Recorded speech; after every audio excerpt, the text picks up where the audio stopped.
Hello बच्चों, हमने previous lecture में एक्सरसाइज 3.1 के 3 पार्ट्स डिस्कस कर लिए थे। उसमें जो भी हमारे पास क्वेश्चन है हमने उनको हल करना सीख लिया था। तो आज का जो हमारा पार्ट है वो है 4। तो देखते हैं पार्ट 4 में हमारे पास जो क्वेश्चन हैं वो हमें किस तरह से हल करने हैं। तो देखिए, find the value of t plus 1 upon t when t is equal to x minus y upon x plus y।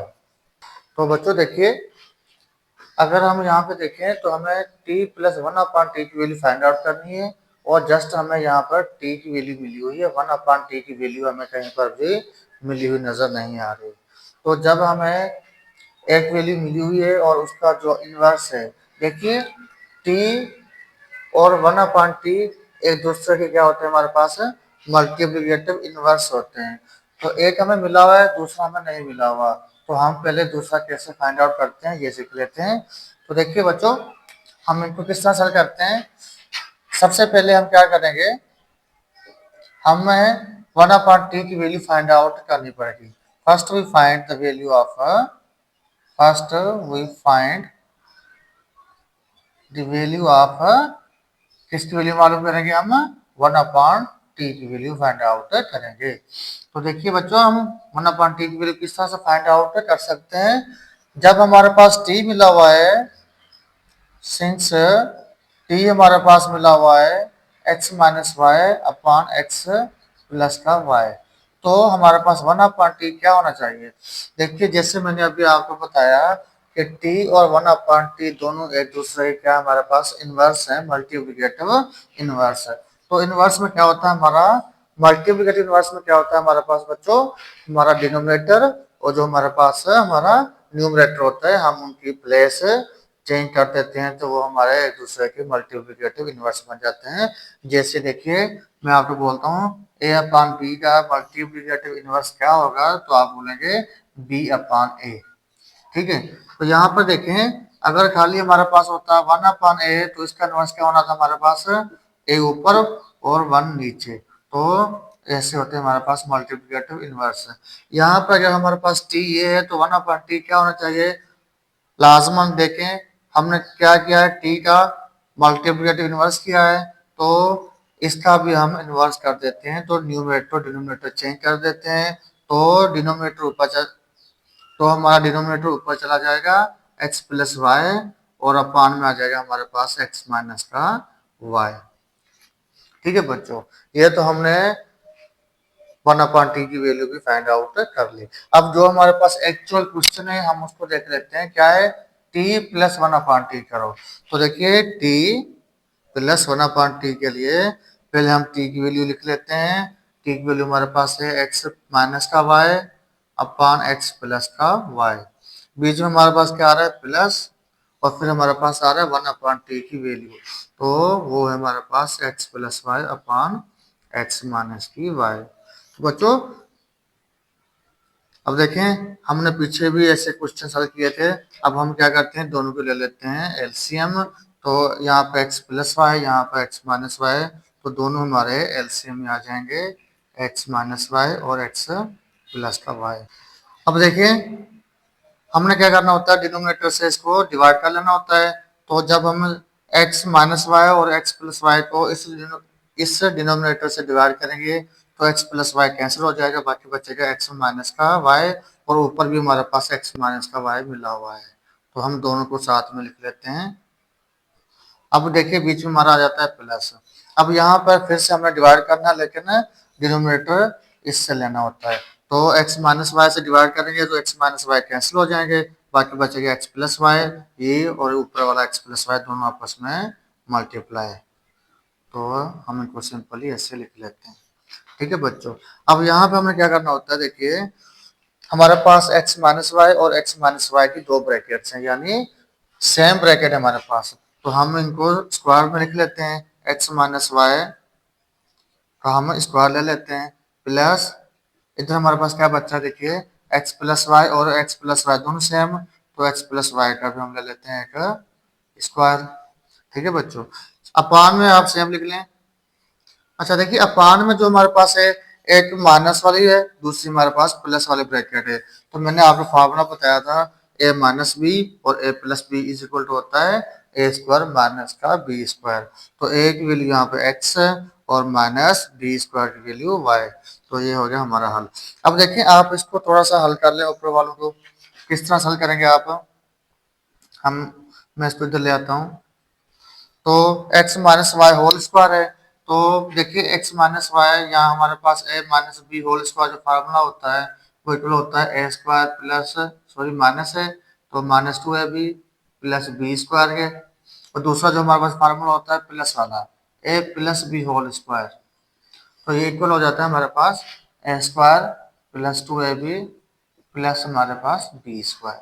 तो हम इस वैल्यू को इसमें डालते हैं तो देखिए क्या हमें फाइंड आउट होता है x minus y whole square. तो एक्स माइनस वाई इधर लगा देते हैं तो बच जाएगा हमारे पास ए की जगह पर एक्स और बी की जगह पर वाई लगाएंगे तो हमें आंसर आएगा एक्स स्क्वायर माइनस के टू एक्स वाई प्लस का वाई स्क्वायर।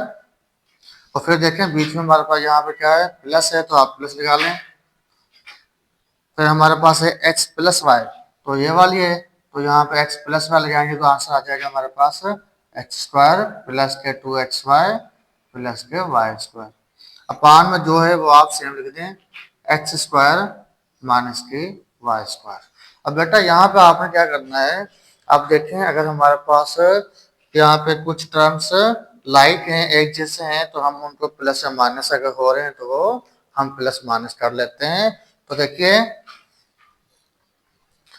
हमारे पास एक्स स्क्वायर है और यहाँ पर भी एक्स स्क्वायर दोनों प्लस के हैं तो प्लस इंटू प्लस ये क्या हो जाएंगे हमारे पास प्लस वन और वन तो टू एक्स स्क्वायर हो जाएंगे हमारे पास। फिर इससे आता है हमारे पास माइनस के टू एक्स वाई और यहाँ पे प्लस के टू एक्स वाई तो ये दोनों आपस में कैंसिल आउट हो जाएंगे। अब देखिए यहाँ पे वाई स्क्वायर है और यहाँ पे भी हमारे पास प्लस का वाई स्क्वायर है तो टोटल हो जाएंगे हमारे पास टू वाई स्क्वायर अपान में सेम लिख दें। अब आपका आंसर यहाँ पे तकरीबन हो गया। अब आपने क्या करना है जस्ट इनमें से अगर कोई चीज कॉमन आ रही है तो कॉमन ले लें। देखिए टू हमारे पास कॉमन आ रहा है तो टू को कॉमन ले लेते हैं। इधर बाकी बचेगा एक्स स्क्वायर प्लस का वाई स्क्वायर अपान में हमारे पास सेम है एक्स स्क्वायर माइनस का वाई स्क्वायर। तो ये हो गया हमारे पास है T plus one upon t की वैल्यू। ठीक है बच्चों। तो अब हम चलते हैं अपना क्वेश्चन नंबर 5 को भी सीख लेते हैं। तो बच्चों हमारे पास क्वेश्चन नंबर 5 है फाइंड द वैल्यूज ऑफ। देखिए हमें यहाँ पर कुछ एक्सप्रेशंस मिले हुए हैं तो हमने इनकी जो वैल्यूज होती हैं वो फाइंड आउट करनी होती हैं। जो हमारे पास यहाँ पे वेरिएबल होते हैं एक्स वाई या जेड ए बी सी कुछ भी हो सकता है तो हमें उन वेरिएबल की कुछ वैल्यूज मिली होती हैं वो वैल्यूज हमने इनमें पुट करनी होती है और इनकी एक हमने वैल्यू बना लेनी होती है। तो देखिए इस तरह के जो क्वेश्चन होते हैं हम इसको किस तरह सॉल्व करते हैं आइए सीखें।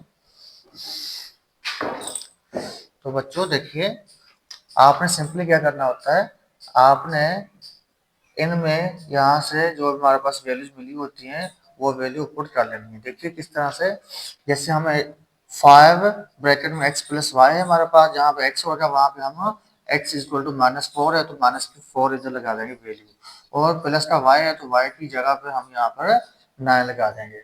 ये हमें हर क्वेश्चन में वैल्यूज डिफरेंट ये हमें हर क्वेश्चन में डिफरेंट वैल्यूज मिली होती हैं वो हमें लगानी होती है। तो आइए हम इनमें वैल्यूज पुट करते हैं। पुटिंग द वैल्यूज आप वैल्यू पुट करें तो देखें 5 हमारे पास है ब्रैकेट में क्या हमारे पास x प्लस का y तो x की वैल्यू हमारे पास -4 और प्लस y है हमारे पास 9। अपान में चले जाएं 3 सेम लिख दें 3 और एक्स स्क्वायर आपस में क्या हो रहे हैं मल्टीप्लाई हो रहे हैं तो x की वैल्यू क्या हमारे पास यहाँ पे -4 और इसका स्क्वायर है फिर अंडर रूट है हमारे पास अंडर रूट में y है तो y की वैल्यू लिख दें 9 प्लस का लगाते हैं आप फिर इसके साथ 6 है। ठीक है बेटा यहाँ तक आपको जस्ट यहाँ तक तो आपने बस जस्ट वैल्यूज पुट करनी होती है। अब देखिए आगे हम क्या करते हैं 5 सेम लिख दें आप अभी माइनस के 4 और प्लस के 9 हो तो हमारे पास आंसर कितना आता है प्लस के 5 बच जाते हैं हमारे पास। तो ब्रैकेट में हम प्लस के 5 लिख देते हैं अपान में देखें 3 से हम लिखते हैं -4 का स्क्वायर ले लें। -4 का स्क्वायर कितना आता है हमारे पास? अगर हम -4 को 2 दफा लिखेंगे तो प्लस के 16 आ जाएगा हमारे पास आंसर। तो हम इसको 3 से मल्टीप्लाई करवा देते हैं 16। और देखें यहाँ पे हमारे पास अंडर रूट में 9 है, तो आप उसकी वैल्यू मालूम कर लें। अंडर रूट में 9 हमारे पास इक्वल होता है किसके? 3 के। अब देखें ये तीनों चीजें आपस में क्या हो रही है? मल्टीप्लाई हो रही है। तो आप इनके बीच में मल्टीप्लाई लगा दें। ठीक है बेटा, इधर प्लस के आप लगा दें 6। अब सिंपल क्या करना है आपने, 5 5 हमारे पास मल्टीप्लाई हो रहे हैं तो 25 नीचे आएंगे तो 16 को 3 टाइम्स मल्टीप्लाई करेंगे तो हमारे पास आंसर आएगा 48। मल्टीप्लाई बाय 3 कर दें और प्लस के कर दें आप 6। अब ऊपर कुछ नहीं करना हमने, नीचे भी हल कर लेते हैं। 48 को 3 से हम मल्टीप्लाई करते हैं तो हमारे पास आंसर आता है 3 8 24। 2 ऊपर चले जाते हैं, 3 4 12 और 2 हमारे पास हो जाते हैं 14।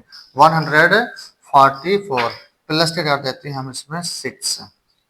तो आंसर जो फाइनल आ रहा है 25 अपान इनको प्लस कर देते हैं तो 150। अब यहाँ पे आप लोगों ने क्या करना होता है, आपने इनको सिंपलीफाई कर देना होता है। तो देखिए अगर दोनों पे कोई टेबल जा रहा है तो आप लगा दें 25 का टेबल जा रहा है या कोई और जा रहा है, जो भी टेबल जा रहा है आप उसको लगा दें।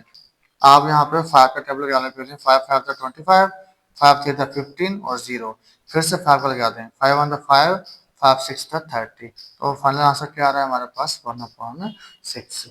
तो देखिए इसकी जो हमें वैल्यू मिली है वो कौन सी है? 1/6। ठीक है बच्चों, इसी तरह से हम अपना क्वेश्चन नंबर 2 को भी हल कर लेते हैं। देखिए यहाँ पे हमारे पास है, वहां पे एक्स वाई थे, यहाँ पे हमारे पास ए बी सी और डी मिले हुए हैं और हमें तीनों की चार जो हमारे पास वेरिएबल है इनकी वैल्यूज यहाँ पर मिली हुई है। तो बच्चों हम जस्ट अपनी ये वैल्यूज इनमें पुट कर लेते हैं। तो देखिए हमें क्या मिलता है, by putting the values we get a b. देखिए ए बी आपस में मल्टीप्लाई हो रहे हैं, ये आपने ख्याल करना है कि इनके दरमियान में एडिशन कहाँ पर है और जो भी हमारे पास मल्टीप्लिकेशन है यहाँ एडिशन है सब्ट्रैक्शन है वो कहाँ पर है, आपने ये ध्यान में रखना है। अगर गलती होगी तो फिर हमारा आंसर जो है वो गलत आ सकता है। अब देखिए ए इंटू बी है तो ए की वैल्यू यहाँ पे दी है हमारे पास 1, तो हम 1 मल्टीप्लाई बाय कर देते हैं बी स्क्वायर। बी की वैल्यू जो हमारे पास है वो 3 है तो 3 का स्क्वायर माइनस सी। अब देखिए सी की वैल्यू कितनी है हमारे पास? माइनस के 3। अब माइनस के 3 और ये भी माइनस है तो हम इनको ब्रैकेट में लिख देते हैं, साथ में नहीं लिख रहे। ठीक है बच्चों, ये हमारी एक ब्रैकेट हो गई हल। अपान में चले जाते हैं तो ए प्लस सी डी स्क्वायर, फिर से ए की वैल्यू हमारे पास 1 है प्लस सी की वैल्यू कितनी है हमारे पास? देखिए माइनस के 3। तो इन दोनों को हम साथ नहीं लिख रहे हैं इसलिए हम इसको ब्रैकेट में लिख देते हैं। ये मल्टीप्लाई हो रही है डी स्क्वायर के साथ। डी क्या है हमारे पास? 2। देखिए यहाँ पे डी हमारे पास मिला हुआ है 2, तो 2 का स्क्वायर और ये आपस में सी डी क्या हो रहे हैं? मल्टीप्लाई हो रहे हैं, तो हम इसका ले लेते हैं स्क्वायर। ठीक है बेटा, ये हमारे पास दूसरी ब्रैकेट भी हल होगी। आप इसको यहाँ पे भले ब्रैकेट लगा दें मल्टीप्लाई बाय, यहाँ पे हमारे पास क्या है? C plus D. तो सी की वैल्यू हमारे पास माइनस के 3 है और जो डी है वो हमारे पास 2। अपान में चले जाते हैं, देखिए ए स्क्वायर है तो ए की वैल्यू हमारे पास 1 है, हम 1 का स्क्वायर ले लेते हैं। ठीक है बेटा, तो 1 का स्क्वायर मल्टीप्लाई हो रहा है बी के साथ, बी हमारे पास है 3, तो हम जस्ट 3 इसके साथ ब्रैकेट में लिख देते हैं। जब हम ब्रैकेट में लिखते हैं बीच में कुछ भी नहीं देते तो ये दोनों हमारे पास क्या हो रहे होते हैं? ज़रूर। माइनस के डी, तो डी हमारे पास 2 है तो हमने इनको भी ब्रैकेट दे दी। ठीक है बेटा, अब हम इनको यहाँ पे हल करते जाते हैं ताकि ये ज्यादा लेंथी ना हो जाए। देखें 1 इंटू 3 का स्क्वायर कितना होता है हमारे पास? 3 का स्क्वायर आता है 9, तो 9 को 1 से मल्टीप्लाई करेंगे आंसर आएगा 9। माइनस इंटू प्लस, सॉरी या दोनों माइनस है, माइनस और माइनस प्लस के हम 3 लगा देते हैं। ठीक है बेटा, अब पावर में चले जाते हैं 1 प्लस, अब 1 प्लस यहाँ लिख दें, अच्छा 1 लिख दें आप और फिर प्लस और माइनस हमारे पास हो जाते हैं माइनस के 3 और 2 का स्क्वायर जो है वो हमारे पास आ जाएगा 4। ठीक है बेटा, हमने इसको भी थोड़ा सा हल कर लिया। प्लस और माइनस हमने सेम लिख दिए और 2 का स्क्वायर हमने हल कर लिया। अब आते हैं मल्टीप्लाई बाय यहाँ पे क्या है -3 और +2, ये तो आपको आता ही है। हमारे पास आंसर बचेगा -1। अब पान में चले जाते हैं। देखिए 1 का स्क्वायर तो 1 ही रहेगा, 1 इंटू 3 सेम 3 और -2 हम इसके साथ लगा देते हैं। ठीक है, अब हम इसको इधर हल करते हैं तो देखिए यहाँ से क्या आ रहा है 9 और 3, या इधर क्या लेते हैं 9 और 3 हमारे पास हो जाएंगे 12 अपान में 1 -3 फॉर द 12 मल्टीप्लाई बाय -1 अपान यहाँ पे हमारे पास बचेगा प्लस का 1। तो बच्चों यहाँ पे हमारे पास अब क्या बच रहा है देखिए 12 सेम लिख रहे हैं आप, नीचे क्या बच रहा है हमारे पास प्लस का 1 है -12, तो माइनस के हमारे पास बचेंगे 11 इंटू -1 और नीचे हमारे पास प्लस का 1। अब देखें प्लस के 12 माइनस के 1 तो प्लस और माइनस हमारे पास हो जाता है माइनस, तो 12 बन रहा 12 अपान में चले जाते हैं माइनस प्लस माइनस 11 बन रहा 11। तो सिंपली ये माइनस माइनस में कैंसिल और बाकी हमारे पास आंसर आ रहा है 12/11। ये है हमारे पास वैल्यू ऑफ दिस एक्सप्रेशन। ठीक है बच्चों, तो ये था हमारा आज का लेक्चर। उम्मीद करता हूँ कि आपको मेरा लेक्चर ज़रूर पसंद आया होगा, और अगर मेरा लेक्चर आपको पसंद आया है तो फिर मेरे लेक्चर को आप लाइक शेयर और सब्सक्राइब करें।